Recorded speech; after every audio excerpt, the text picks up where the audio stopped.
Florida men already don't have the best brand, and this story is hardly gonna help them out. Take a look at this gentleman right here. This is Leo Govoni, I think you're gonna see, of Clearwater, Florida.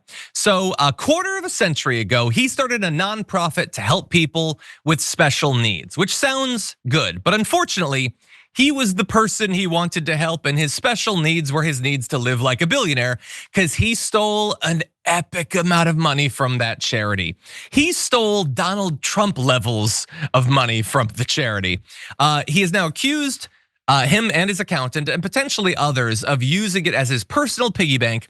And they say he stole around $100 million from this charity. So you're probably wondering, what do you even use $100 million for? Well, he used it to fund a brewery, to travel by private jet, to buy real estate, and to pay personal debts.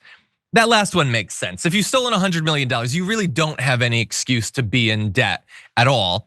So him and his accountant were charged with 1 count of conspiracy to commit wire and mail fraud, 3 counts of mail fraud, 6 counts of wire fraud, 1 count of conspiracy to commit money laundering, and some other stuff as well. And so the way their scheme worked is they had these other corporations that they would funnel money through. They would falsify paperwork. There was Big Storm Brewery in Clearwater, Florida. They received stolen money to cover operating and expansion costs. Mr. Govoni and some of the others controlled a small aviation company that had at least 1 private jet, and that was funded by more of the stolen money. Govoni apparently took out a $3 million mortgage refinance loan and laundered about $205,000 in fraud proceeds to pay off a home equity line of credit on his residence, and a whole lot more besides. So $100 million. He was engaging in this scheme from at least 2009 to 2024. Years and years and years, and it was never enough. He could have stopped. He could have potentially gotten away with it, but his greed and his arrogance knew just no end. And the thing about it is, that Center for Special Needs Trust Administration that he started, apparently it was doing some good work. It was a big organization. It lasted for years. It controlled a lot of money. But you gotta wonder, like, was his heart ever in it? Did he ever care about that? Or was it just to create the pretext for stealing this massive amount of money? And each of these charges potentially carries many years in prison. So all told, he could be there for, well, he's an old man, at the very least 1 or 2 more lifetimes. And so not good news for him, not a good look for Florida. Elliot, what do you make of this?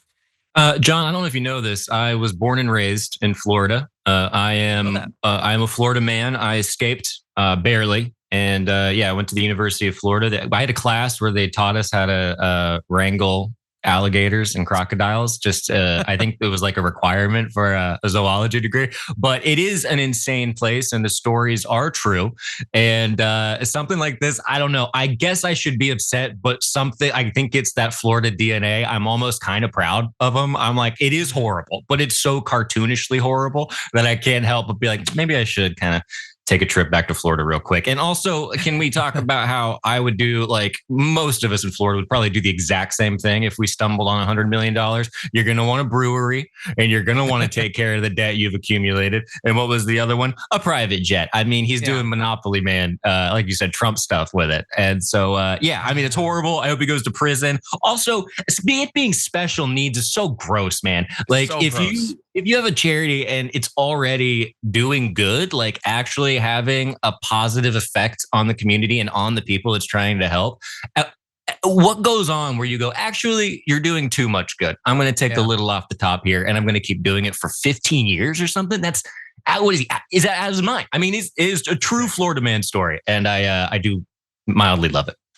Yeah, there is something especially sick about that sort of charity. I mean, like, there are some charities that you rob and it's not so bad. Like, Steve Bannon robbed his charity to build the wall. That's arguably an act of good in the world because they didn't build the wall. But this is just terrible. And I will never understand people's greed. Like, after he stole the first $50 million, he's like, that's not enough. I think about, like, if you gave me $1 million, my life would be so different. Right. And he just kept stealing and stealing and stealing. And it reminds me a little bit too of when people sort of defend people like Elon Musk, where they go, well, clearly he doesn't need the money. But it's like he didn't need the money when he had $500 million and he kept going. Like something happens in people's brains where it's just like, I guess I can just keep getting away with this. And he did for a long time. I imagine after the 5th year of doing it, you're kind of like, all right, I'm probably free.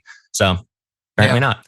Yeah, you're totally right. Never buy the idea that they don't need the money. They say that about Trump in his investments too. No, these people have an addiction.